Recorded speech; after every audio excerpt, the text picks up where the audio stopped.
ప్రార్థన విలువ. వ్యక్తిగతంగా నీవు ప్రభువుతో.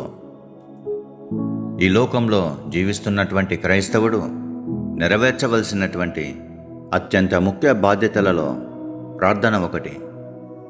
క్రీస్తును వెంబడిస్తున్న వారుగా జీవిస్తున్నప్పటికీ అనేకులను ప్రార్థనలేమి ఏలుతుంది. నీళ్లు లేకుండా ఒక పడవ ముందుకు వెళ్ళలేదు, అసలు దానితో ప్రయోజనం కూడా లేదు. అదేవిధంగా ఒక విశ్వాసికి వ్యక్తిగత ప్రార్థనా జీవితం లేకుండా ఆత్మీయ జీవితం విజయ తీరాలకు చేరుకోలేదు. నేను క్రీస్తు వాడనని చెప్పుకుంటూ ఆయనతో ప్రతిదినం సహవాసం లేనట్లయితే ప్రమాదపు అంచుల్లో ఉన్నట్లే. అసలు ప్రార్థన చేయని వారున్నారు. 2-3 నిమిషాలలో ప్రార్థనను ముగించి ఆ ప్రార్థనతో తృప్తి పడేవారున్నారు. కనీస విలువలు లేనటువంటి క్రైస్తవ జీవితాన్ని అనేకులు జీవిస్తున్నారు.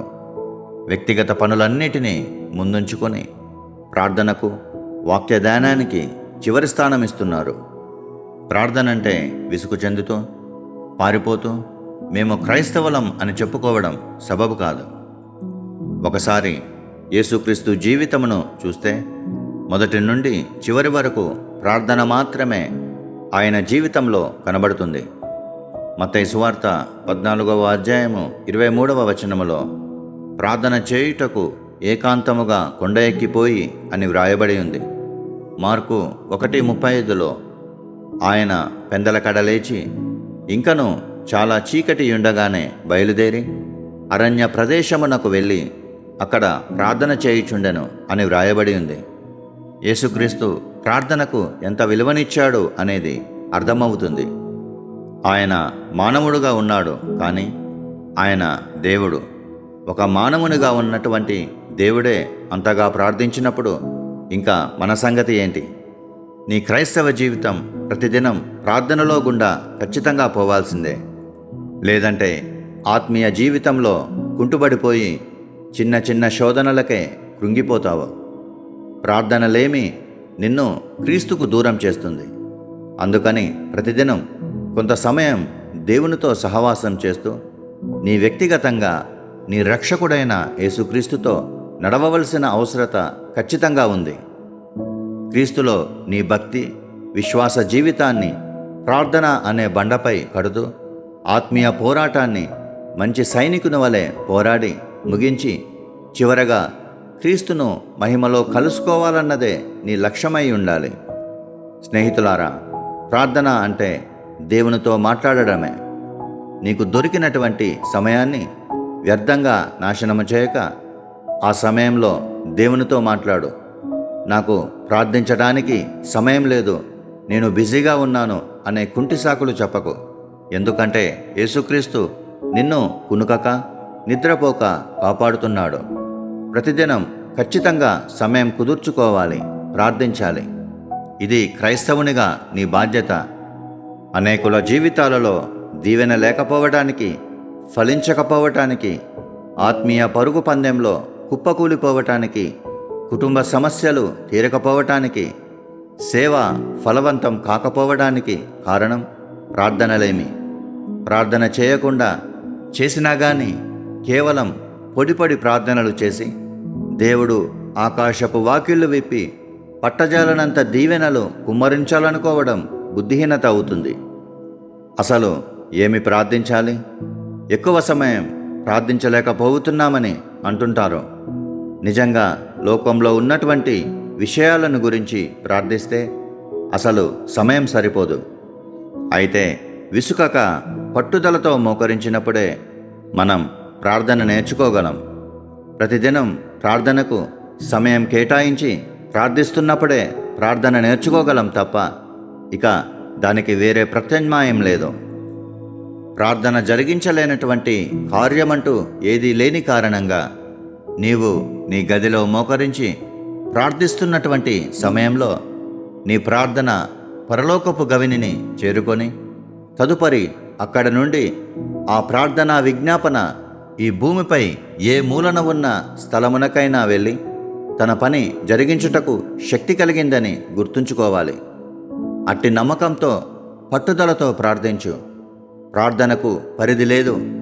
అది నీ వ్యక్తిగతంగా నీ కొరకు, నీ కుటుంబం కొరకు, నీ సంఘం కొరకు, నీ గ్రామం కొరకు, పట్టణం, జిల్లాలు, రాష్ట్రాలు, దేశాలు, ప్రపంచంలో జరుగుతున్న అన్ని పరిస్థితుల కొరకు మొదలగు వాటి కొరకు ప్రార్థించాల్సిన బాధ్యత మనపై ఉంది అని గుర్తుంచుకొని ఈ ప్రార్థనా పరిచర్యలో అడుగుపెట్టి ఒక మంచి ప్రార్థనా సైనికుని వలె ఉండు.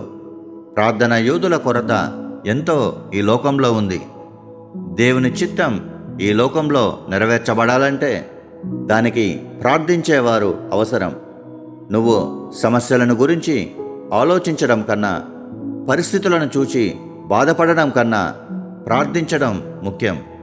పరిచర్యలో ఆత్మల రక్షణ, అద్భుత ఆశ్చర్య కార్యాలు జరగాలన్నా కేవలం ప్రార్థన మాత్రమే నీ ఆయుధం అయ్యుండాలి. సమస్తము జరగవలసింది కేవలం ప్రార్థన ద్వారా మాత్రమే. ఈ లోకంలో సమస్తాన్ని వదిలి క్రీస్తు కొరకు జీవించిన ప్రతి భక్తుని జీవితంలో ప్రార్థనే ప్రముఖ స్థానంలో ఉంది. వారిని శక్తిమంతులుగా చేసింది, వారిని రోషంతో నిలబెట్టింది, వారితో మండే ప్రసంగాలు చేయించింది, క్రీస్తును పోలి నడుచుకునేలా చేసింది, అనేక ఆత్మలు రక్షింపబడి సంఘాలు కట్టబడేలా చేసింది, భయంకర ఒడిదుడుకులను ఎదుర్కొనేలా అధిగమించేలా చేసింది, వారి వ్యక్తిగత, కుటుంబ, ఆర్థిక అన్ని కోణాల్లో వారిని విజయ తీరాలకు నడిపించింది వారి ఏకాంత ప్రార్థనే.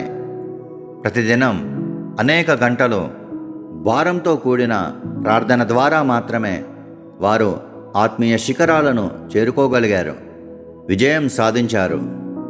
దేవుడు పెట్టిన ప్రార్థన అనే నియమాన్ని ఉపవాసాలతో శరీరాన్ని నలుగొట్టుకుంటూ, ఒత్తిడిలో నలుగిపోతూ, విరువబడుతూ, సమయము అసమయము అని తేడా లేకుండా ఆసక్తితో, ఓపికతో, విసుకకుండా నిత్యము ఎడతెగక మెలకువగా ఉంటూ ప్రార్థించి ఈ లోకంలో దేవుని ప్రణాళికలు నెరవేరబడటానికి వారు బలమైన సాధనాలుగా ఉపయోగపడినారు.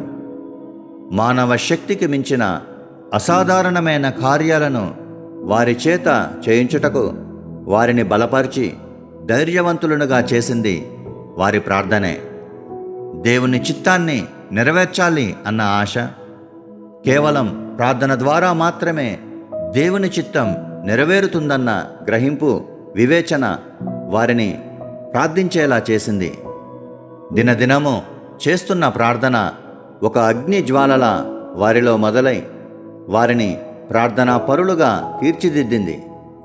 పరిశుద్ధాత్మ వారి ఆత్మలో, హృదయాలలో దేవుని అగ్ని మండేలా చేసి బలవంతుని చేతుల్లో బాణాల్లాగా, బలమైన దేవుని బలమైన పరిచారకుల్లాగా తయారు చేసింది వారి ప్రార్థనే.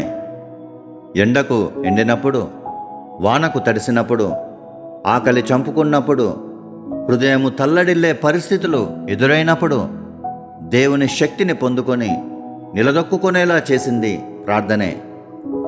ప్రార్థించాలి అన్న దేవుని తలంపుకు విధేయత చూపించి మోకరించినప్పుడు పరిశుద్ధాత్ముడు ప్రార్థనా లోతుల్ని తెలుసుకునే విధంగా సహాయపడతాడు.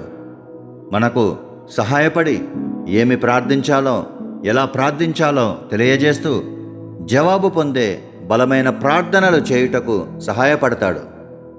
మానవరీత్యా బలహీనులమైన మనము పరిశుద్ధాత్మ సహాయం లేకుండా ఇటువంటి బలమైన ప్రార్థనలు చేయలేము. రోమా 8:26లో అటువలే ఆత్మయు మన బలహీనతను చూచి సహాయము చేయుచున్నాడు. ఏలయనగా మనము యుక్తముగా ఏలాగు ప్రార్థన చేయవలనో మనకు తెలియదు గాని ఉచ్చరింప శక్యము కాని మూలుగులతో ఆ ఆత్మ తానే మన పక్షముగా విజ్ఞాపనము చేయుచున్నాడు. కేవలం పరిశుద్ధాత్మని సహాయం ద్వారా మాత్రమే ఇటువంటి లోతైన బలమైన ప్రార్థనలు చేయగలము. ప్రార్థన చేయించేది, సహాయపడేది, సమాధానమిచ్చేది, సమస్తమును జరిగిస్తున్న దేవుడు మాత్రమే. ఆయన ఘనమైన నామమునకు మహిమ కలుగునుగాక. 1 కొరింథీ 15:10లో ప్రయాసపడినది నేను కాదు, నాకు తోడై ఉన్న దేవుని కృపయే అని పౌలు భక్తుడు చెప్తున్నాడు. మనము ఏమి చేసినా, ఏమి చేయగలుగుతున్నా, ఏమి చేయబోతున్నా ఆయన కృప ద్వారా మాత్రమే చేయగలిగాము, చేస్తున్నాము, చేయబోతామే తప్ప ఇక వేరే దేనివల్ల కూడా కాదు.